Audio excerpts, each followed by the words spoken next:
terus gerakan ini, gerakan itu, terus kita dibikin apa lagi?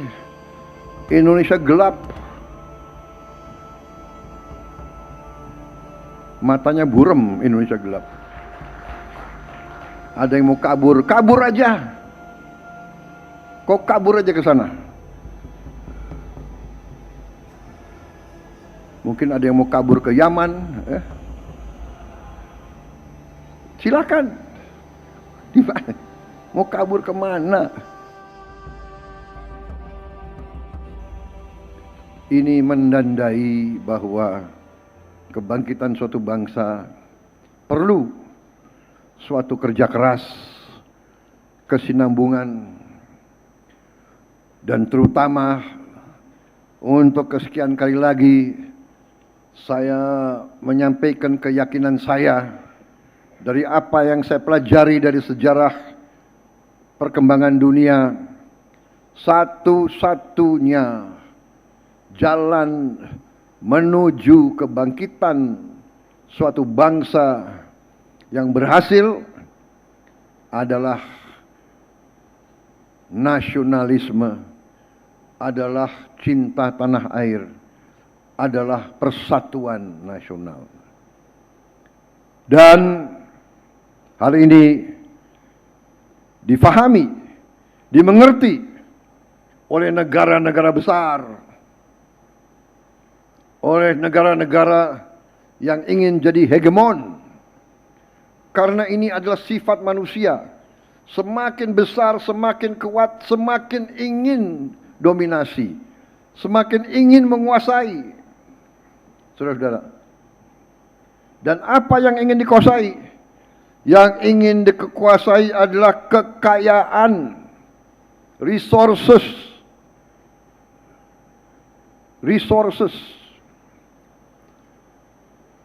Kekuatan-kekuatan besar dunia pada saat itu datang ke Nusantara ini ratusan tahun yang lalu. Karena apa? Karena Nusantara kaya. Mereka datang ke sini mencari dan ingin menguasai kekayaan, ingin menguasai. Dari mana mereka kuasai? Dari menguasai rantai perdagangan dan menguasai fisik sumber-sumber kekayaan tersebut. Bangsa yang mau merdeka, bangsa yang ingin tetap merdeka adalah bangsa yang mampu dan berani, atau saya ulangi, harus berani dulu baru mampu. Ya. Yang berani dan mampu menguasai sumber daya bangsa itu. Bangsa diberi karunia Tuhan luar biasa, bangsa itu tidak mampu dan tidak berani, akan miskin terus. Jadi saudara, bentuk keberanian antara lain adalah keberanian bangsa itu untuk menguasai sumber daya dan mengolah sumber daya itu di negaranya sendiri. Hilirisasi adalah jalan satu-satunya untuk kita bisa lebih makmur. Saudara-saudara sekalian, karena itu hari ini saya bahagia dan saya bangga. Saya terus terang saja, di awal pemerintahan saya sampaikan ke menteri-menteri, tolonglah saya jangan diundang groundbreaking. Saya sebetulnya anggap groundbreaking itu iya. Yang ingin saya datang adalah peresmian kalau sudah jadi. Tapi karena ini begitu banyak dan begitu penting, saya merasa saya harus hadir. Saya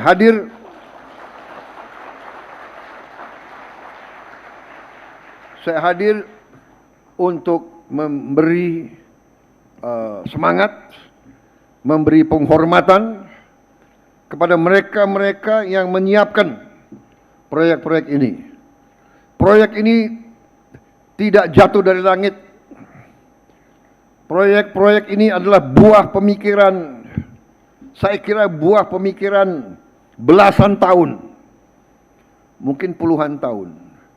Buah pemikiran, buah cita-cita, buah impian para pemimpin Indonesia, para teknokrat Indonesia, para ilmuwan Indonesia,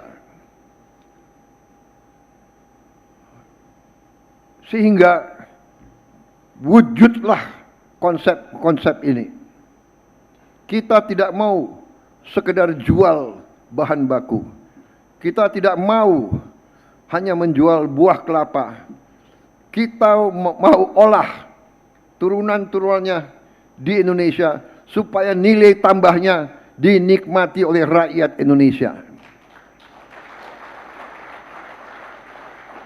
Sudah terlalu lama petani-petani Indonesia, nelayan-nelayan Indonesia, buruh-buruh Indonesia tidak menikmati kesejahteraan yang layak. Sudah terlalu lama. Sudah terlalu lama sumber daya ekonomi kita, sumber daya alam kita dikuasai oleh pedagang-pedagang yang saya pertanyakan nasionalisme mereka. Kita kasih konsesi tambang, kita kasih konsesi perkebunan, kita kasih lagi kredit dari bank pemerintah, bank milik rakyat. Tapi mereka begitu berhasil, hasil usahanya tidak ditempatkan di Indonesia. Saya kira bangsa Indonesia tidak mau hal ini diteruskan. Dan saya sebagai mandataris, sebagai yang diberi kepercayaan oleh rakyat Indonesia, saya juga tidak mau meneruskan hal-hal seperti ini. Saya menginginkan sumber kekayaan bangsa Indonesia harus di tangan bangsa Indonesia dan harus dinikmati oleh rakyat Indonesia. Dan saudara-saudara, saudara-saudaralah adalah pelaku-pelaku utama. Saudara-saudara yang di Danantara, saudara-saudara yang di BUMN, saudara-saudara sekarang adalah harapan bangsa. Saudara-saudara sekarang adalah patriot-patriot yang diharapkan rakyat kita. Para prajurit, para polisi adalah perisai, adalah bayangkara, adalah pelindung. Tapi kalian yang harus wujudkan itu. Saudara-saudara, saya menghimbau, saya menggugah kalian. Saya menggugah kalian. Kerahkan dari hatimu. Kerahkan dari hatimu cintamu kepada bangsa dan rakyat. Berbuatlah untuk bangsa dan rakyat kita.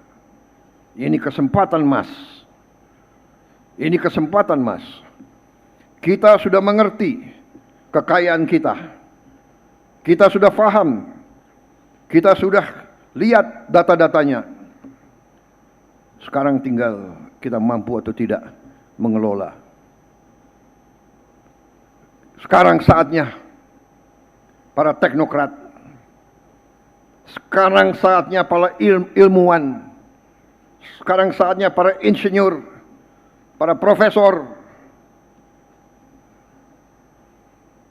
jadi profesor merah putih, jadi profesor pembela rakyat, jadi insinyur untuk bangsa dan rakyat.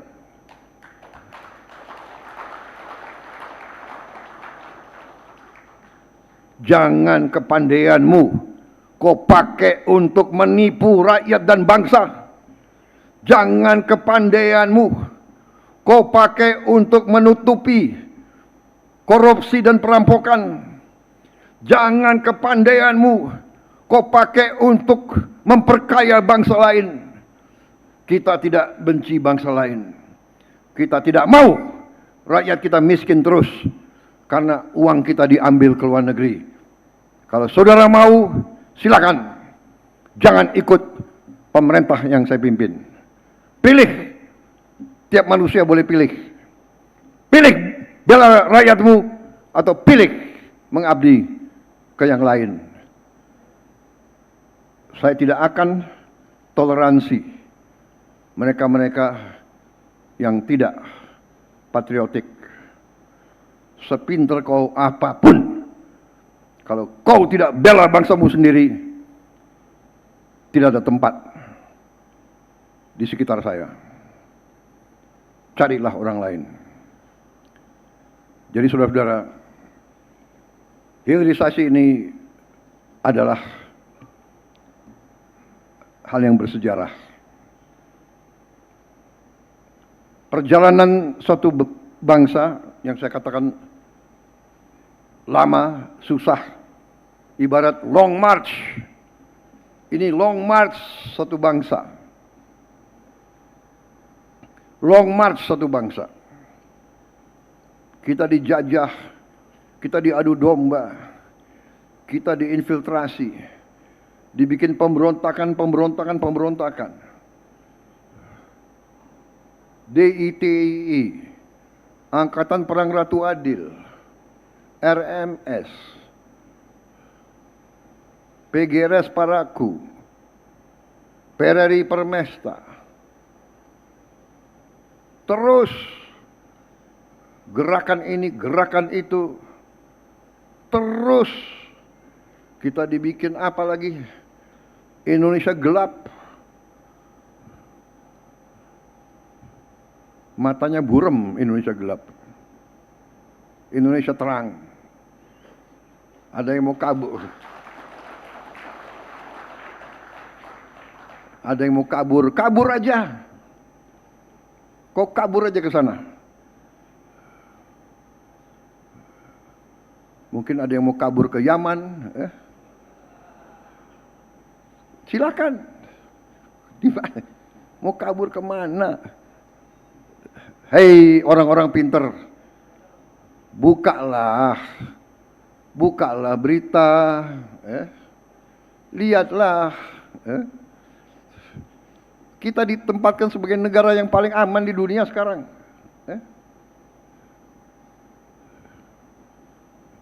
Kabur aja deh.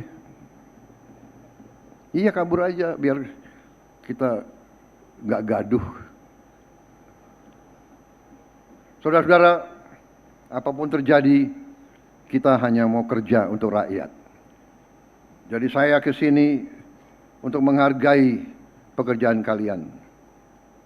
Saya terima kasih semua pihak yang menyiapkan. Ini adalah usaha besar. Negara mana yang membuka hilirisasi? Berapa itu? 20, sudah 26 titik ya. Dan kita mungkin tambah lagi berapa titik? 6 titik. Tahun ini mungkin kita mulai mungkin 30-40 proyek besar. Sebentar lagi kita akan resmikan 1000 koperasi merah putih. Kemungkinan 2-3 minggu lagi. Sesudah itu 2-3 bulan lagi kita akan resmikan lebih dari 25.000 koperasi. Koperasi bukan di atas kertas, koperasi fisik. Ada gudang, ada cold storage pendingin, ada gerai-gerai, ada kendaraan, banyak yang nanti akan punya pengering, Coba dibukalah dalam sejarah. Saya minta buka dalam sejarah. Buka dalam sejarah dunia. Ada nggak 25.000 atau 30.000 koperasi bisa dibangun dan diselesaikan dalam 1 tahun? Saudara-saudara, kita jangan jadi bangsa yang rendah diri. Minder. Selalu bangsa asing yang hebat. Banyak negara sekarang belajar MBG ke kita. Banyak belajar MBG ke kita. Di mana ada negara bisa memberi makan lebih 60 juta orang, ya kan? 5 kali seminggu, yang ibu-ibu hamil diantar makan, orang-orang tua, lansia yang tidak berdaya diantar makan. Kasih lihat di mana, negara mana.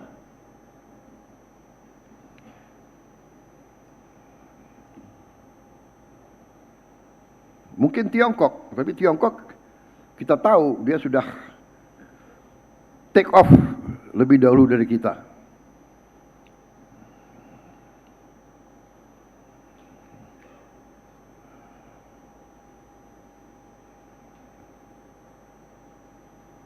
Saudara-saudara, jadi proyek-proyek yang tadi diumumkan ini baru awal.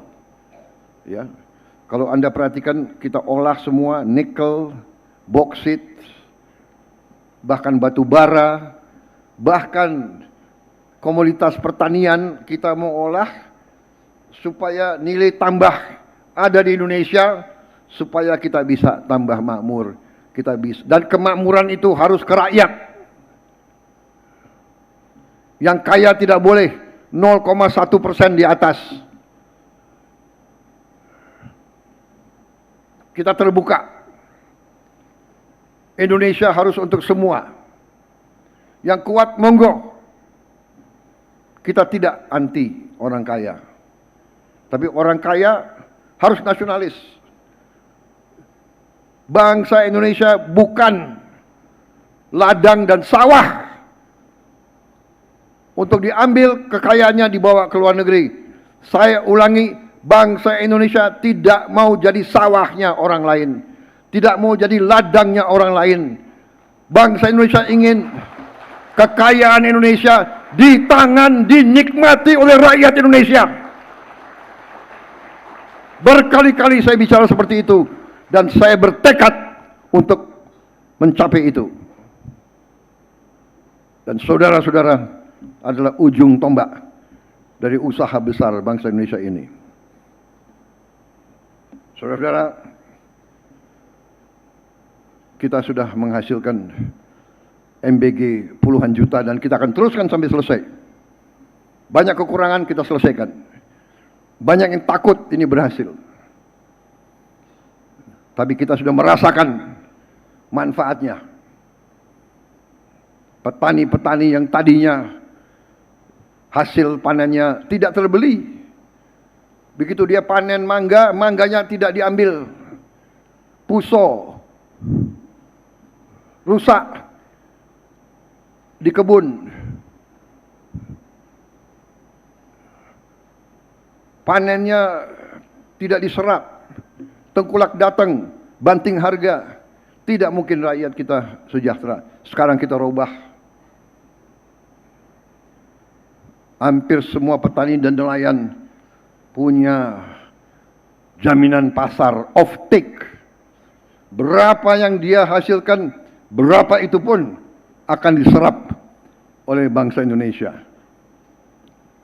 Di tiap desa ada SPPG, ada dapur.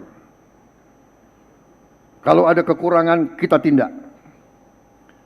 Secara garis besar, ini membangkitkan ekonomi. Satu dapur menciptakan 50 orang bekerja. Kalau nanti sudah berjalan 30.000 dapur, artinya 1,5 juta orang bekerja. Koperasi Merah Putih akan ada 81.000. Satu koperasi mempekerjakan 18 orang. 80.000 kali 18 Anda hitung sendiri. 1 juta sekian juga lebih.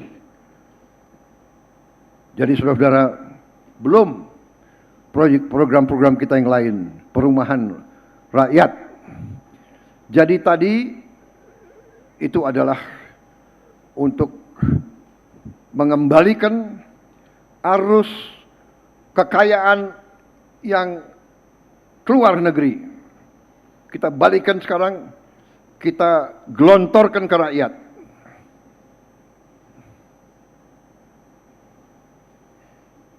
Apa yang salah?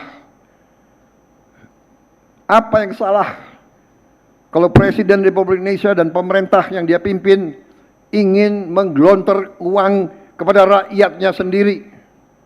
Yang salah apa? Uang ini adalah uang yang kita hemat dari korupsi. Uang yang tadinya pasti dikorupsi, kita tahan, kita realokasi, kita gelontor ke rakyat. Salahnya apa? Saya merasa saya berada di jalan yang benar. Kita berada di jalan yang benar. Kita berada di pihak rakyat Indonesia. Siapa yang tidak di pihak rakyat, silakan. Saya selalu akan berada di pihak bangsa dan rakyat Indonesia. Saudara-saudara.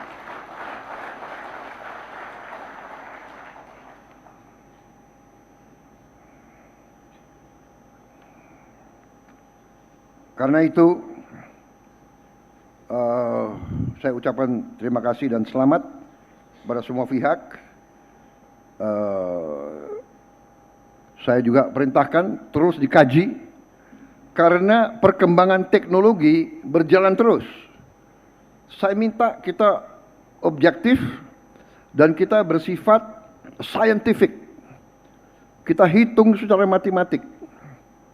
Kalau proyek ini, walaupun kita canangkan dan kita adakan feasibility study, mulai 1 tahun yang lalu, 6 bulan yang lalu, kalau hari ini terjadi perkembangan teknologi, kita bisa mendapat teknologi yang lebih bagus, teknologi yang lebih murah, menghasilkan sesuatu yang lebih untung bagi rakyat. Kita harus berani merubah rencana. Ya, jadi saudara-saudara, tim Satgas Hilirisasi dan antara kaji terus teknologi, ya, kaji terus teknologi, lihat matematis, tidak ada kepentingan lain. Yang paling efisien menguntungkan rakyat itu yang harus dijalankan. Itu yang ingin saya sampaikan. Kita harus menjadi raksasa yang tidak tidur. Kita harus jadi raksasa yang bangun. Dan kita akan bangun. Kita akan menjadi negara yang hebat. Percaya itu, saya sangat percaya. Sebetulnya, secara jujur, saya suka dengan kata-kata dari salah satu lagu favorit saya. Karena ada kata-kata itu dalam lagu Pertemuan, kan ada itu. Saya ingin hidup 1000 tahun lagi.